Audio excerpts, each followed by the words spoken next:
اعوذ باللہ من الشیطان الرجیم بسم اللہ الرحمن الرحیم۔ اب یہ 5واں رکوع آ رہا ہے اور یہ ہمارے اس منتخب نصاب کا جو دوسرا حصہ ہے ایمان کی بحث، اس کے ضمن میں یہ بہت اہم درس ہے۔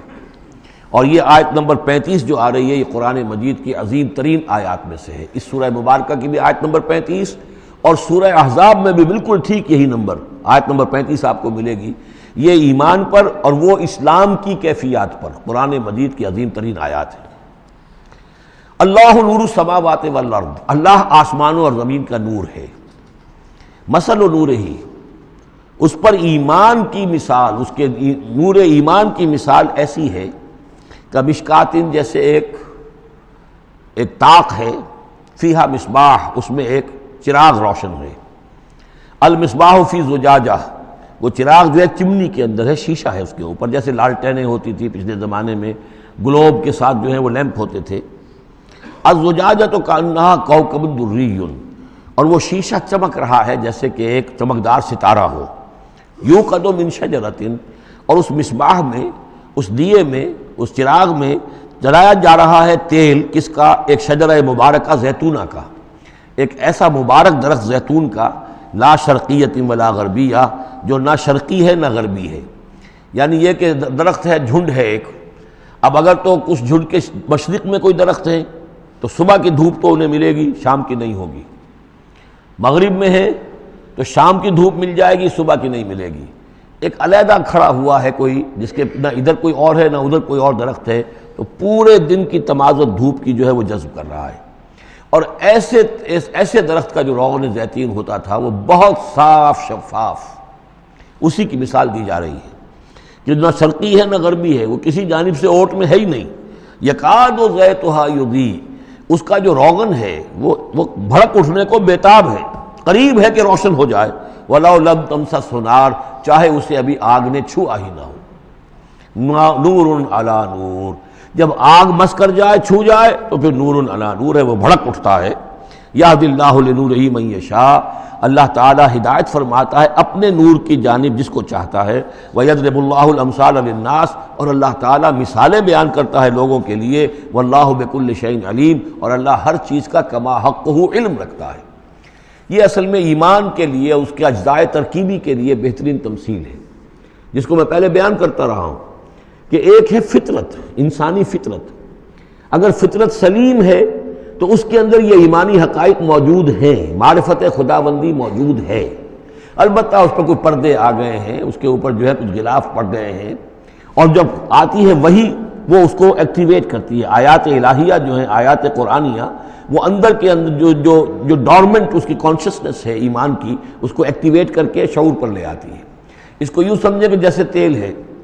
اب تیل ایک ہے کڑوا تیل، جس سے کہ ہم دیے کبھی جلایا کرتے تھے، اب تو شاید ہی کہیں آپ نے دیکھا ہو دیا کس کو کہتے ہیں، لیکن اس میں وہ کڑوا تیل جو جلتا تھا، تو کڑوا تیل خود آگ نہیں پکڑ سکتا، اس میں بتی ڈالنی پڑتی تھی، کوئی کپڑے کی بتی ہے بٹکر، یا یہ کہ وہ روئی کی بتی بنائی ہے، اس بتی کا پھر آگ لگاتے تھے تو جل تو رہا ہے تیل، لیکن بواسطہ بتی، براہ راست وہ تیل جلنے کی پوزیشن میں نہیں ہے۔ لیکن ایک تیل ہے پیٹرول، اس کو جو کڑوے تیل سے روشنی حاصل کرنے کے لیے جتن کرنے پڑ رہے ہیں آپ کو جلانے کے لیے، اور پیٹرول گویا کہ بیتاب ہے، وہ بھڑک اٹھنے کو بیتاب ہے، ذرا سی چنگاری قریب آئی اور بھڑک گیا۔ اسی طریقے سے انسانوں کی طباع کا فرق ہے۔ کچھ لوگوں کی جو فطرت ہے اتنی سلیم ہوتی ہے، اتنی نیکی ہوتی ہے اس کے اندر، کہ جیسے ہی وہی سامنے آئی، آئینہ جگمگا اٹھا ایک دم، اس لیے کہ اوپر غبار ہے ہی نہیں، اس کے اوپر کوئی اور جو ہے پردے پڑے ہوئے ہیں ہی نہیں۔ یہ مثال صدیقین کی ہے، جو میں نے کل بھی آپ سے عرض کیا تھا کہ جیسے کہ حضور نے فرمایا، میں نے جس کے سامنے بھی دعوت ایمان رکھی، اس نے کچھ نہ کچھ توقف اور تردد ضرور کیا، سوائے ابو بکر کے، کہ ایک لحظے کا بھی توقف نہیں کیا۔ یہ اس لیے کہ ان کی فطرت اتنی سلیم تھی، گویا کہ وہ پیٹرول تھا ان کے اندر، جو بھڑک اٹھنے کو بیتاب تھا کہ ذرا قریب بھی اگر دیاشنائی آ گئی تو بھڑک اٹھے۔ لیکن کچھ لوگ وہ تھے کہ جن کا تیل اتنا صاف اور پاک نہیں تھا، ان میں کوئی تکدر تھا، انہیں وقت لگ گیا، اگر چاہیے کہ بالآخر وہ ایمان لے آئے، لیکن یہ کہ کچھ اس میں بتی ڈالنی پڑی، کوئی اس کے لیے محنت کرنی پڑی۔ السابقون الاولون من المہاجرین والانصار والذین اتبعوہم باحسان، پھر وہ لوگ ہیں جو بعد میں درجہ بدرجہ پھر ان کے بعد آتے چلے گئے۔ تو اسی طریقے سے ایمان کی مثال ہے کہ یہ روغن فطرت یا نور فطرت، نور روح، روحانی نور جو ہمارے اندر ہے نور تجلی بھی اسی خاک میں پنہاں، غافل تجرا صاحب ادراک نہیں ہے۔ وہ جو ہماری روح کے اندر ہے، روح ملکوتی کے اندر جو نور ہے، یہ نور اور باہر سے جو قرآن کا نور، وحی کا نور آیا، ان دونوں کے نور کے اجتماع سے پھر نور علی نور کی کیفیت پیدا ہوئی۔ اب وہ نور ایمانی جو ہے وجود میں آ گیا۔ اللہ نور السماوات والارض مثل نورہ کمشکاۃ فیہا مصباح المصباح فی زجاجہ۔ اور ذہن میں رکھیے یہ ہمارا جو پنجر ہے پسلیوں کا، اس کی واقعتاً طاق کی سی شکل ہے، یہ نیچے سے چوڑا ہو رہا ہے، اوپر سے تنگ ہو رہا ہے، طاق ایسے ہی ہوتے تھے۔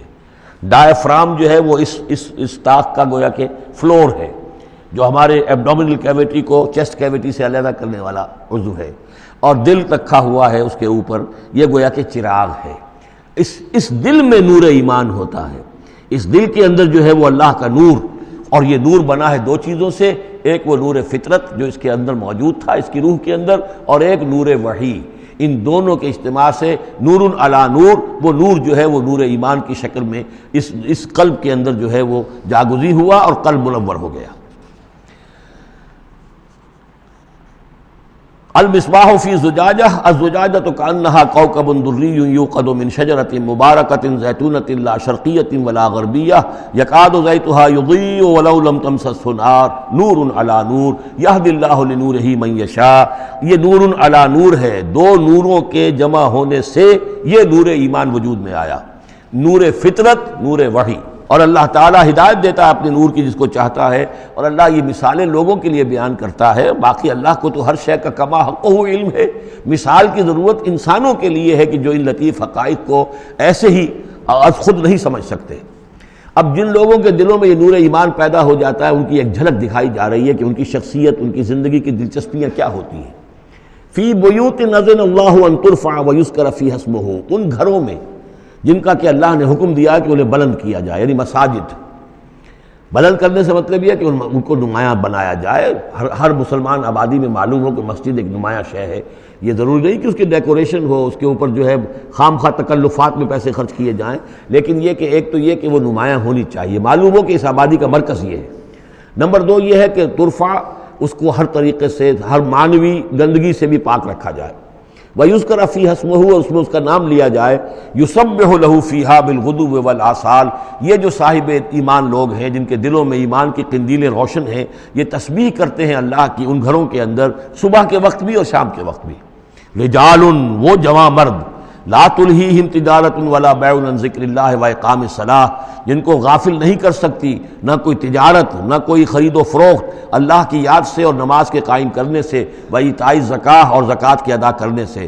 یخافون یومن، یہ سب کچھ کر کے بھی وہ ڈرتے رہتے ہیں، لرزاں و ترساں رہتے ہیں، کانپتے رہتے ہیں اس دن کے تصور سے، تتقلب فیہ القلوب والابصار، جس میں کہ دل بھی الٹ جائیں گے اور نگاہیں بھی الٹ جائیں گی۔ لیجزیہم اللہ احسن ما عملوا، تاکہ اللہ تعالیٰ ان کو بدلے میں دے بہترین جزا ان کے اعمال کی، وَيَزِيدَهُم مِّن فَضْلِهِ، اور اضافہ کرے اپنی طرف سے اپنے فضل میں سے۔ وَاللَّهُ يَرْزُقُ مَن يَشَاءُ بِغَيْرِ حساب، اور اللہ تعالیٰ چاہتا ہے دیتا ہے جس کو چاہتا ہے بغیر حساب۔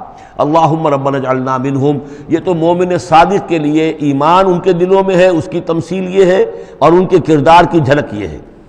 اب ایک ہے بین بین کے لوگ، ایمان تو نہیں ہے لیکن کچھ نہ کچھ نیکی کے کام کرتے ہیں، کچھ اپنے دل کی تسلی کے لیے، کچھ اپنے ضمیر کو مطمئن کرنے کے لیے، ان کی نیکی حقیقی نیکی نہیں ہے۔ وہ لیس البر ان تولوا وجوہکم قبل المشرق والمغرب، اس آیت کو ذہن میں رکھیے۔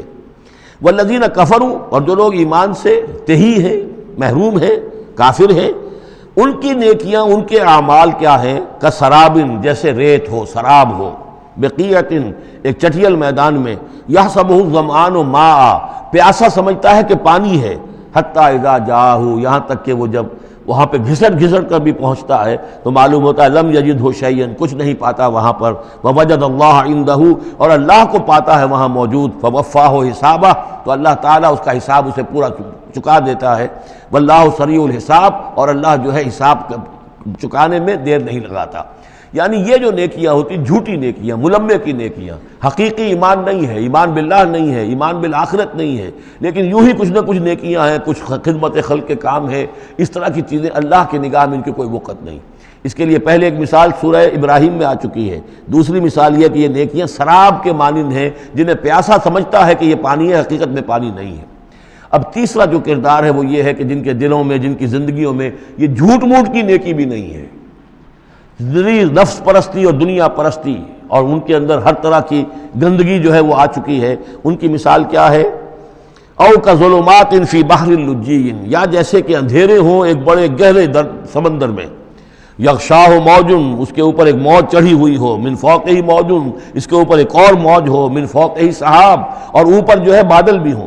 یعنی اندھیری رات ہے، کوئی روشنی نہیں، اوپر بادل ہے، نہ چاند اور ستاروں کی کوئی روشنی نہیں آ رہی، اور اس کے ساتھ ہی یہ ہے کہ موج کے اوپر موج چڑھی ہوئی ہے۔ ظلمات بعضها فوق بعض، یہ اندھیروں پر اندھیرے ہیں۔ اذا اخرج یدہ لم یکد یراہا، جب وہ اپنا ہاتھ نکالتا ہے تو اس کو بھی نہیں دیکھ سکتا، جسے ہم کہتے ہیں اپنے محاورے میں ہاتھ کو ہاتھ سجائی نہیں دیتا۔ وَأَلَّمْ يَجْعَلِ اللَّهُ لَهُ نُورًا، اور جس کو اللہ تعالیٰ ہی نے کوئی نور عطا نہ کیا ہو، فما لہ من نور، تو اس کے لیے پھر کہیں کوئی نور نہیں ہے۔ یہ وہ لوگ ہیں کہ جن کی زندگیاں کسی ملمے کی نیکی سے بھی خالی ہیں، اندھیارے ہی اندھیارے ہیں، ظلمات فوق بعضها فوق بعض۔ صدق اللہ العظیم۔